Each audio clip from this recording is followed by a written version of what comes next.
তোমরা যারা বিবাহ করো না আজকে থেকে দুইটা দোয়া বেশি বেশি করবা।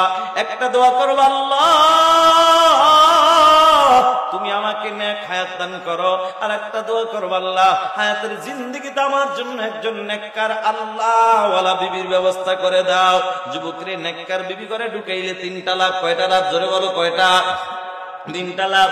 একটা লাভ হলো যুবকরে হায়াতের জিন্দেগিতে স্বামী হিসাবে খেদমতের কোনো ত্রুটি হবে না। 2 নম্বর হায়াতের জিন্দেগিতে যুবক তুমি নেককার সন্তান পাইবা। 3 নম্বরে জনম দুঃখিনী মা বাবার খেদমতের ত্রুটি হবে না। ঠিক না বেঠিক? তবে এর বিপরীত বেআমলওয়ালা বেপরদাওয়ালা নারী যদি করে ঢুকাও কপাল বড় মন্দ।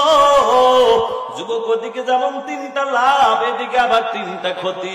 1 নম্বর ক্ষতি, তুমি স্বামী হিসাবে খেদমত পাইবা না, বরঞ্চ তোমার কষ্টের টাকা এমবি ভরে ভরে অন্য পুরুষের সাথে কালেকশন লাগাইয়া, কথা কয় না, তোমার টাকা এমবি ভরে ভরে অন্য পুরুষের সাথে কালেকশন লাগাইয়া 14ই ফেব্রুয়ারি বেহায়া দিবসের অপেক্ষায় থাকে। কথা বলো ঠিক কিনা?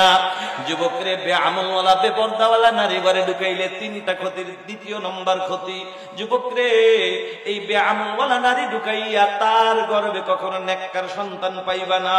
কারণ তেঁতুল গাছ লাগাইয়া যদি আঙ্গুর ফলের আশা করো, আল্লাহ বলবে তোরে আগে পাবনা ভর্তি করা দরকার। কথা কোন ঠিক কিনা? তেঁতুল গাছ লাগাইয়া যেমন আঙ্গুর ফলের আশা করা বোকামি, বেআমলওয়ালা বেপরদাওয়ালা নারী ঘরে ঢুকাইয়া নেককার সন্তানের আশা করাটাও বোকামি।